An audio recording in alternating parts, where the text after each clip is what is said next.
The Game of Life and How to Play It by Florence Scovel Shinn. Chapter 7. Love. Every man on this planet is taking his initiation in love. A new commandment I give unto you, that ye love one another. Ouspensky states in Tertium Organum that love is a cosmic phenomenon and opens to man the fourth dimensional world, the world of the wondrous. Real love is selfish and free from fear. It pours itself out upon the object of its affection without demanding any return. Its joy is in the joy of giving. Love is God in manifestation and the strongest magnetic force in the universe. Pure, unselfish love draws to itself its own. It does not need to seek or demand. Scarcely anyone has the faintest conception of real love. Man is selfish, tyrannical, or fearful in his affections, thereby losing the things he loves. Jealousy is the worst enemy of love, for the imagination runs riot, seeing the loved one attracted to another, and invariably these fears objectify if they are not neutralized. For example, a woman came to me in deep distress. The man she loved had left her for another woman, and said he never intended to marry her. She was torn with jealousy and resentment, and said she hoped he would suffer as he had made her suffer, and added, "How could he leave me when I loved him so much?" I replied, "You are not loving that man, you are hating him," and added, "You can never receive what you have never given. Give a perfect love, and you will receive a perfect love. Perfect yourself on this man. Give him a perfect, unselfish love, demanding nothing in return. Do not criticize or condemn, and bless him wherever he is." She replied, "No, I won't bless him unless I know where he is." "Well," I said, "that is not real love. When you send out real love will return to you, either from this man or his equivalent, for if this man is not the divine selection, you will not want him. As you are one with God, you are one with the love which belongs to you by divine right." Several months passed, and matters remained about the same, but she was working conscientiously within herself. I said, "When you are no longer disturbed by his cruelty, he will cease to be cruel, as you are attracting it through your own emotions." Then I told her of a brotherhood in India who never said good morning to each other. They used these words, "I salute the divinity in you." They saluted the divinity in every man and in the wild animals in the jungle, and they were never harmed, for they saw only God in every living thing. I said, "Salute the divinity in this man and say, I see your divine self only. I see you as God sees you, perfect, made in his image and likeness." She found she was becoming more poised and gradually losing her resentment. He was a captain, and she always called him the Cap. One day she said suddenly, "God bless the Cap, wherever he is."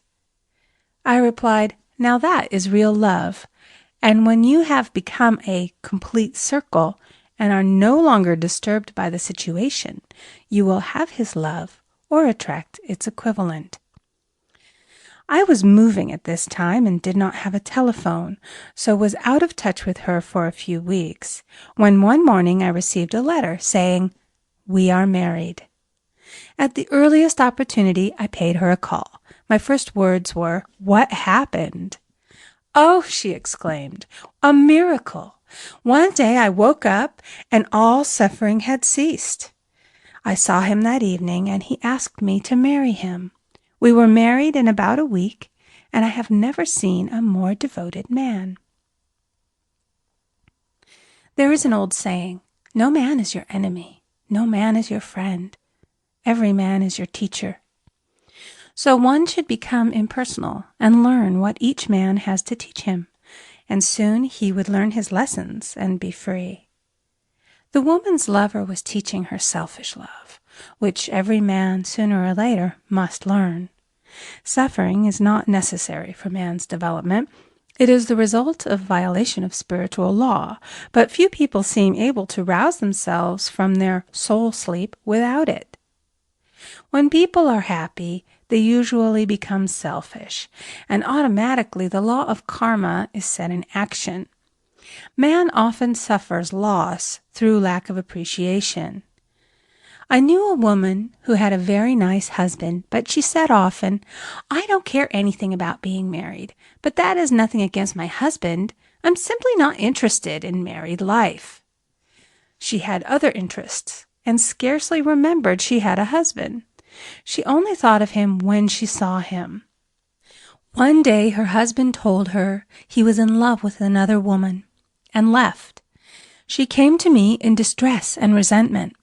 I replied, "It is exactly what you spoke the word for. You said you didn't care anything about being married, so the subconscious worked to get you unmarried." She said, "Oh yes, I see. People get what they want and then feel very much hurt." She soon became in perfect harmony with the situation and knew they were both much happier apart. When a woman becomes indifferent or critical and ceases to be an inspiration to her husband, he misses the stimulus of their early relationship and is restless and unhappy. A man came to me dejected, miserable, and poor. His wife was interested in the science of numbers and had had him read. It seems the report was not very favorable, for he said, "My wife says I'll never amount to anything because I am a 2. I replied, "I don't care what your number is. You are a perfect idea in divine mind, and we will demand the success and prosperity which are already planned for you by that infinite intelligence." Within a few weeks, he had a very fine position, and a year or two later, he achieved a brilliant success as a writer. No man is a success in business unless he loves his work. The picture the artist paints for love of his art is his greatest work. The potboiler is always something to live down. No man can attract money if he despises it. Many people are kept in poverty by saying, "Money means nothing to me. I have a contempt for people who have it." This is the reason so many artists are poor. Their contempt for money separates them from it. I remember hearing one artist say of another, "He's no good as an artist, but he has money in the bank."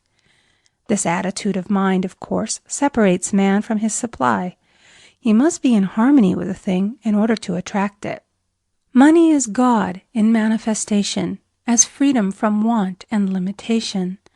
But it must be always kept in circulation and put to right uses. Hoarding and saving react with grim vengeance. This does not mean that man should not have houses and lots, stocks and bonds, for "the barns of the righteous man shall be full." It means that man should not hoard even the principal if an occasion arises when money is necessary. In letting it go out fearlessly and cheerfully, he opens the way for more to come in, for God is man's unfailing and unexhaustible supply. This is the spiritual attitude towards money, and the great bank of the universal never fails. We see an example of hoarding in the film production of Greed. The woman won $5,000 in a lottery, but would not spend it. She hoarded and saved, let her husband suffer and starve, and eventually she scrubbed floors for a living. She loved the money itself and put it above everything, and one night she was murdered and the money taken from her. This is an example of where love of money is the root of all evil. Money in itself is good and beneficial, but used for destructive purposes, hoarded and saved, or considered more important than love, brings disease and disaster and the loss of the money itself. Follow the path of love, and all things are added. For God is love, and God is supply. Follow the path of selfishness and greed, and the supply vanishes, or man is separated from it. For example, I knew the case of a very rich woman who hoarded her income. She rarely gave anything away, but bought and bought and bought things for herself. She was very fond of necklaces, and a friend once asked her how many she possessed. She replied, 67. She bought them and put them away, carefully wrapped in tissue paper. Had she used the necklaces, it would have been quite legitimate, but she was violating the law of use. Her closets were filled with clothes she never wore and jewels which never saw the light. The old woman's arms were gradually becoming paralyzed from holding on to things, and eventually she was considered incapable of looking after her affairs, and her wealth was handed over to others to manage. So man, in ignorance of the law, brings about his own destruction. All disease, all unhappiness come from the violation of the law of love. Man's boomerangs of hate, resentment, and criticism come back laden with sickness and sorrow. Love seems almost a lost art, but the man with the knowledge of spiritual law knows it must be regained, for without it he has become as sounding brass and tinkling cymbals. For example, I had a student who came to me month after month to clean her consciousness of resentment. After a while, she arrived at the point where she resented only one woman, but that one woman kept her busy. Little by little, she became poised and harmonious, and one day all resentment was wiped out. She came in radiant and exclaimed, "You can't understand how I feel. The woman said something to me, and instead of being furious, I was loving and kind. And she apologized and was perfectly lovely to me. No one can understand the marvelous lightness I feel within." Love and goodwill are invaluable in business. For example, a woman came to me complaining of her employer. She said she was cold and critical, and she knew she did not want her in the position. "Well," I replied, "salute the divinity in the woman and send her love."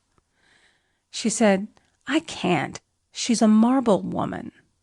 I answered, "You remember the story of the sculptor who asked for a certain piece of marble? He was asked why he wanted it, and he replied, 'Because there is an angel in the marble.' And out of it he produced a wonderful work of art."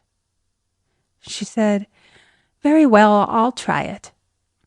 A week later she came back and said, "I did what you told me, and now the woman is very kind," and took me out in her car. People are sometimes filled with remorse for having done someone an unkindness, perhaps years ago. If the wrong cannot be righted, its effect can be neutralized by doing someone a kindness in the present. "This one thing I do, forgetting those things which are behind, and reaching forth unto those things which are before." Sorrow, regret, and remorse tear down the cells of the body and poison the atmosphere of the individual. A woman said to me in deep sorrow, "Treat me to be happy and joyous, for my sorrow makes me so irritable with the members of my family that I keep making more karma." I was asked to treat a woman who was mourning for her daughter.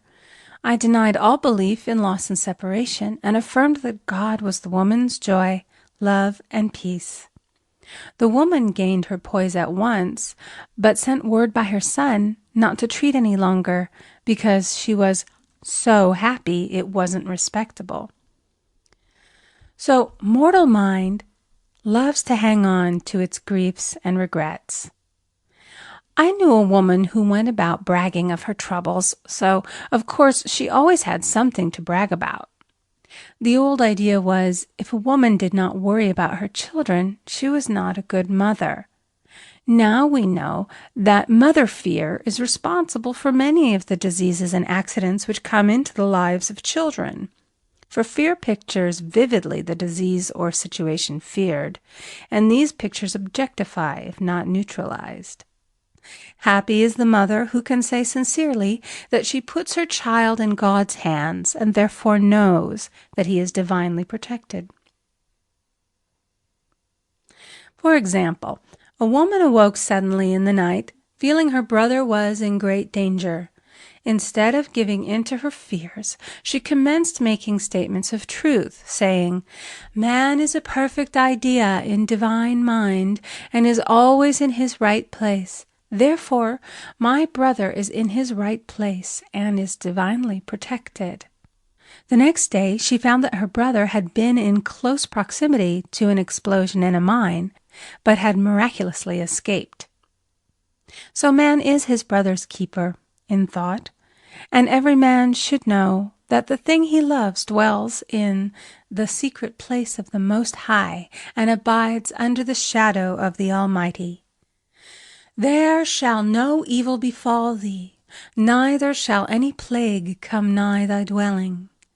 Perfect love casteth out fear. He that feareth is not made perfect in love.